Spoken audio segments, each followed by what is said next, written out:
Sir, ಈಗ CM ಶಾಸಕರ ಸಭೆ ಕರೆದಿದ್ದಾರೆ. ರಾಜ್ಯ ಅಂದಮೇಲೆ ಶಾಸಕರು ಎಲ್ಲರೂ ಕೂಡ ಒಟ್ಟು ಅನ್ನುವಂತಹ ಗೊತ್ತಿರೋ ವಿಚಾರ. ಆದ್ರೆ ವಿಪಕ್ಷಗಳ ಶಾಸಕರುಗಳನ್ನ ಬಿಟ್ಟು ಆಡಳಿತ ಪಕ್ಷದ ಶಾಸಕರನ್ನ ಕರೆಯೋದು ಸಿಎಲ್ಪಿ ಮೀಟಿಂಗ್ಗೆ ಕರಿಬಹುದಿತ್ತು.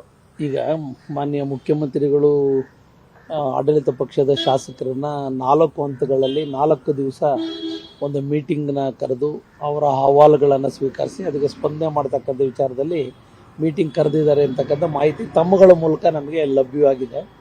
ಮಾನ್ಯ ಮುಖ್ಯಮಂತ್ರಿಗಳ ಬಗ್ಗೆ ಗೌರವ ಇದೆ. ಯಾಕಂದರೆ ಮೊದಲ 5 ವರ್ಷದ ಅವಧಿನಲ್ಲಿ ನಮಗೆ ಸಾಮಾಜಿಕ ನ್ಯಾಯದಲ್ಲಿ ಅನುದಾನದ ಒಂದು ಲಭ್ಯತೆ ಯಾವತ್ತೂ ಕೂಡ ಕೊರತೆ ಮಾಡಿರಲಿಲ್ಲ ಸಾಮಾನ್ಯವಾಗಿ ಎಲ್ಲ ಕ್ಷೇತ್ರಗಳಿಗೆ. ಯಾಕೆಂದರೆ ಈ ಸಲ ಪಕ್ಷ ಆಡಳಿತ ಪಕ್ಷ ಮತ್ತು ಪ್ರತಿಪಕ್ಷ ಎಂಬತಕ್ಕಂಥ ಒಂದು ಚರ್ಚೆಗಳಾಗ್ತಿರ್ತಕ್ಕಂಥ ತುಂಬ ನಮಗೆ ಬೇಸರ ಆಗಿದೆ. ಎಲ್ಲ ಟಿ ವಿ ಮಾಧ್ಯಮಗಳಲ್ಲಿ ಮೀಡಿಯಾಗಳಲ್ಲಿ ಅವ್ರಿಗೆ 50 ನಮ್ಗೆ 25 50 25 ಅಂದ್ಕೊಂಡು ಆ ಜನ ಇದು ಮಾಹಿತಿಗಳು ಬರ್ತಾ ಇದೆ. ಇದು ಯಾಕೆಂದರೆ ಈ ಮಾನ್ಯ ಮುಖ್ಯಮಂತ್ರಿಗಳು ಒಂದು ಪಕ್ಷಕ್ಕೆ ಮುಖ್ಯಮಂತ್ರಿಗಳಾಗಿ ರಾಜ್ಯಕ್ಕೆ ಮುಖ್ಯಮಂತ್ರಿ, ಈಗ ಕರ್ನಾಟಕ ಘನ ಸರ್ಕಾರದ ಮುಖ್ಯಮಂತ್ರಿ ಆಗಿರ್ತಕ್ಕಂಥ ಹಿನ್ನೆಲೆಯಲ್ಲಿ ಅಭಿವೃದ್ಧಿ ದೃಷ್ಟಿನಲ್ಲಿ ಯಾಕೆಂದರೆ ಗ್ಯಾರಂಟಿ ಕಾರ್ಯಕ್ರಮಗಳು ಹೇಗಿದೆಯೋ ಅದೇ ರೀತಿ ಅಭಿವೃದ್ಧಿ ದೃಷ್ಟಿನಲ್ಲೂ ಕೂಡ ಸರಿಸಮಾನವಾಗಿ ಕಾಣುವಂಥದ್ದು ಅವರ ಬಹುಮುಖ್ಯವಾದಂಥ ಜವಾಬ್ದಾರಿ ಅಂತಕ್ಕಂಥ ನಮ್ಮ ಅಭಿಪ್ರಾಯ. ಮೊನ್ನೆ ಅವರ ಪಕ್ಷದ ವರಿಷ್ಠರು ದೆಹಲಿಯಿಂದ ಬಂದು ಅನುದಾನಗಳ ಬಗ್ಗೆ ಅವರು ಪ್ರಸ್ತಾಪ ಮಾಡ್ತಾರೆ. ಎಷ್ಟು ಸರಿನೋ ಇಲ್ವೋ ನಮಗೆ ಗೊತ್ತಿಲ್ಲ, ನಾವು ಇದನ್ನು ನಿರೀಕ್ಷೆ ಮಾಡಿಲ್ಲ. ಈ ಒಂದು ಸಂದರ್ಭದಲ್ಲೂ ಕೂಡ ಪ್ರಥಮ ಹಂತದಲ್ಲಿ ಆಡಳಿತ ಪಕ್ಷದ ಶಾಸಕರಿಗೆ 25 ಕೋಟಿನ ಕೊಟ್ಟಿದ್ರು. ಆವಾಗ ನಮ್ಮ ಪ್ರತಿಪಕ್ಷದವ್ರಿಗೆ 1 ರೂಪಾಯಿನೂ ಕೂಡ ಕೊಡಲಿಲ್ಲ. 2ನೇ ಹಂತದಲ್ಲಿ ನಮಗೆ 10 ಕೋಟಿ ಕೊಟ್ಟರು, ಅವ್ರಿಗೂ 10 ಕೋಟಿ RDPRಗೆ ಕ್ಷೇತ್ರಕ್ಕೆ ಅನುಗುಣವಾಗಿ ಕೊಟ್ಟರು.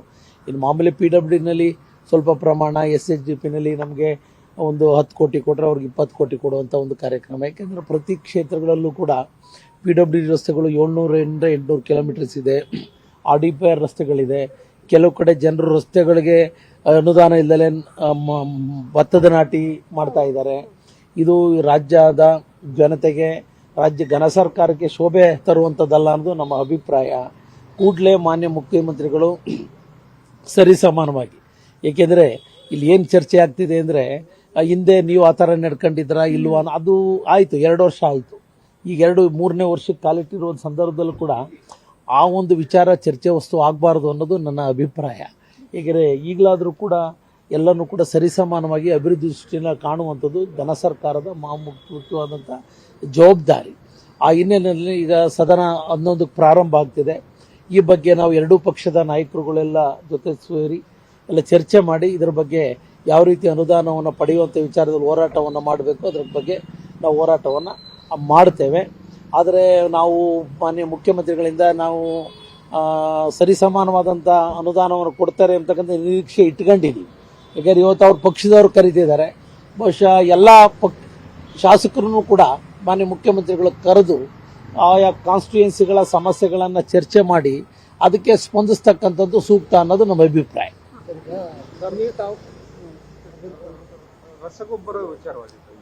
ಸರ್, ಈಗ ರಸಗೊಬ್ಬರ ಅಂದರೆ ಈಗ ಸರ್ ಹವಾಮಾನ ಇಲಾಖೆಯ ಅಧಿಕಾರಿಗಳ ಒಂದು ಮಾಹಿತಿ ಎಷ್ಟು ಮಟ್ಟಿಗೆ ಸರ್ಕಾರ ತಗೊಂಡಿದ್ದಾರೋ ಗೊತ್ತಿಲ್ಲ ನಮಗೆ. ಏಕೆಂದರೆ ಪ್ರತಿಯೊಂದು ಸಂದರ್ಭದಲ್ಲೂ ಕೂಡ ಮುಂದಿನ ತಿಂಗಳು ಮುಂಗಾರು ಪ್ರವೇಶ ಆಗುತ್ತೆ, ಮುಂದಕ್ಕೆ ಮಳೆ ಬೀಳುತ್ತೆ, ಮಳೆ ಕಡಿಮೆ ಆಗುತ್ತೆ, ಜಾಸ್ತಿ ಆಗುತ್ತೆ ಅಂತ ಹವಾಮಾನ ಇಲಾಖೆ ಆಗಿಂದಾಗೆ ಮಾಹಿತಿಗಳನ್ನು ಕೊಡುತ್ತೆ. ಆದರೆ ಆ ಮಾಹಿತಿಗಳ ಆಧಾರದ ಮೇಲೆ ರಸಗೊಬ್ಬರಗಳನ್ನು ಒಂದು ದಾಸ್ತಾನು ಮಾಡ್ಕೊಳ್ತಕ್ಕಂಥದ್ದು ಸರ್ಕಾರದ ಮಹತ್ವವಾದಂಥ ಜವಾಬ್ದಾರಿಯಾಗಿದೆ. ಇವತ್ತು ಕೂಡ ಟಿ ವಿನಲ್ಲಿ ನೋಡಿದೆ, ನಿನ್ನೆ ಹಲವಾರು ಸಂಸದರು ಮಂತ್ರಿಗಳೊಂದಿಗೆ ಮಾನ್ಯ ನಡ್ಡಾಜಿಯವ್ರನ್ನ ಭೇಟಿ ಮಾಡಿ ಪೂರೈಕೆ ಮಾಡಬೇಕು ಅಂತ ಮನವಿ ಕೂಡ ಮಾಡಿದ್ದಾರೆ. ಆದರೆ ಆಯಾ ಸಂದರ್ಭದಲ್ಲಿ ಯಾಕೆಂದರೆ ಕಳೆದ ವರ್ಷದ ಸಮಸ್ಯೆ ಆಗಿರಲಿಲ್ಲ, ಈ ಸಲ ಏನಕ್ಕಾಯ್ತೋ ಇದು ಅನ್ನೋದು ಗೊತ್ತಾಗ್ತಿದೆ. ನಾವೆಲ್ಲ ಒಂದು ಕಡೆ ಬೇಜವಾಬ್ದಾರಿತನೋ ಅನ್ನೋದು ಒಂದು ಕಡೆ ನಮಗೆ ಒಂದು ರೀತಿ ಆತಂಕ ಮೂಡಿಸಿದೆ. ಯಾಕೆಂದರೆ ಈ ಥರ ಏನಾದರೂ ವ್ಯತ್ಯಾಸಗಳಾದರೆ ಆಹಾರ ಭದ್ರತೆ ಕೊರತೆ ಆಗ್ತದೆ. ಏಕೆಂದರೆ ಆಹಾರ ಭದ್ರತೆ ಕೊರತೆ ಆದರೆ ಅದಕ್ಕೆ ಜನವೇ ಕಷ್ಟಪಡಬೇಕಾದಂಥ ಒಂದು ಸನ್ನಿವೇಶ ಎದುರಾಗ್ತದೆ. ಆದರೆ ಜರೂರಾಗಿ ನನ್ನ ಪ್ರಕಾರ ಇದನ್ನು 15 ದಿವಸ ತಿಂಗಳು ಅನ್ನಂಗಿಲ್ಲ, ಕೇವಲ 24 ಗಂಟೆ ಅಥವಾ 48 ಗಂಟೆ ಒಳಗಡೆ ಗೊಬ್ಬರನ ಸರಬರಾಜು ಮಾಡಿಸುವಂಥ ವಿಚಾರದಲ್ಲಿ ಪ್ರಯತ್ನವನ್ನು ಮಾಡಬೇಕು.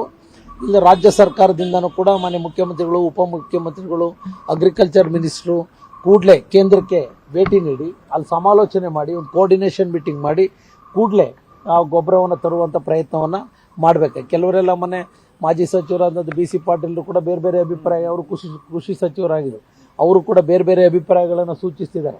ಯಾರಿಗೂ ಅನುಮಾನ ಗೊಂದಲ ಬೇಡ, ಒಂದು ಕಡೆ ಮುಕ್ತವಾಗಿ ಚರ್ಚೆ ಮಾಡುವಂಥದ್ದು. ಇದುವರೆಗೆ ಎಷ್ಟು ಸ್ಟೋರ್ ಇದೆ, ಎಷ್ಟು ಸರಬರಾಜಾಗಿದೆ, ಎಷ್ಟು ಬಾಕಿ ಇದೆ ಅನ್ನೋದು ಅಂಕಿ ಸಂಖ್ಯೆಗಳಾದಾದ್ಮೇಲೆ ಜನರ ಮುಂದೆ ಇಡಬೇಕು. ಯಾಕಂದರೆ ಜನರೆಲ್ಲ ಒಂದು ಕಡೆ ಮಣ್ಣು ತಿಂದು ಪ್ರತಿಭಟನೆ ಮಾಡಿದ್ದಾರೆ. ಇವೆಲ್ಲ ಆತಂಕಕಾರಿಯಾದಂಥ ಬೆಳವಣಿಗೆ. ಹಿಂದೆ ಗೊಬ್ಬರಕ್ಕೋಸ್ಕರ ಹಾವೇರಿನಲ್ಲಿ ಗೋಲಿಬಾರ್ ಅಂತ ದಿನಗಳನ್ನು ಕಂಡಿದ್ದೇವೆ, ಲಾಠಿ ಪ್ರಹಾರಗಳನ್ನು ಕಂಡಿದ್ದೇವೆ. ಇವತ್ತು ರೈತ ಅನ್ನದಾತ, ದೇಶದ ಬೆನ್ನೆಲುಬು, ಆ ಬೆನ್ನಿಗೆ ಒಂದು ಶಕ್ತಿ ತುಂಬುವಂಥ ಕೆಲಸವನ್ನು ಸರ್ಕಾರ ಒಂದು ಸೂಕ್ಷ್ಮತೆಯಿಂದ ಜಾಗರೂಕತೆಯಿಂದ ಮಾಡಬೇಕು ಅಂತ ಈ ಮೂಲಕ ಒತ್ತಾಯ ಮಾಡ್ತಾರೆ. ತಾವು ಮೈತ್ರಿ ಧರ್ಮವನ್ನು ಪಾಲಿಸ್ತಾ ಇದ್ದೀವಿ, ಆದ್ರೆ ಇನ್ನೂ ಚುನಾವಣೆ ಮುಂದಿರುತ್ತದೆ. ಈಗಲೇ ಅಭ್ಯರ್ಥಿಗಳ ಘೋಷಣೆ ಮಾಡಿದ್ದಾರೆ. ಬಟ್ ನನಗದರ ಪೂರ್ಣ ಮಾಹಿತಿ ಇಲ್ಲ. ಯಾಕೆಂದ್ರೆ ಇದಕ್ಕೆಲ್ಲ ಕೇಂದ್ರ ಸರ್ಕಾರದ ಒಂದು ಆ ಸಮನ್ವಯ ಸಮಿತಿಯ ಒಂದು ಲೆಕ್ಕಾಚಾರದಲ್ಲಿ ಇವೆಲ್ಲ ತೀರ್ಮಾನ ಕೈಗೊಳ್ಳುತ್ತೆ. ಇವತ್ತು ನಮ್ಮ ಪಕ್ಷ ಆಗಲಿ ಆ ಪಕ್ಷ ಆಗಲಿ ತತ್ಕ್ಷಣದಲ್ಲಿ ಅಭ್ಯರ್ಥಿಗಳನ್ನು ಘೋಷಣೆ ಮಾಡ್ತಕ್ಕಂಥದ್ದು ಯಾವ ಕಾರಣದಿಂದನೂ ಕೂಡ ಅದು ಸರಿ ಹೋಗಲ್ಲ.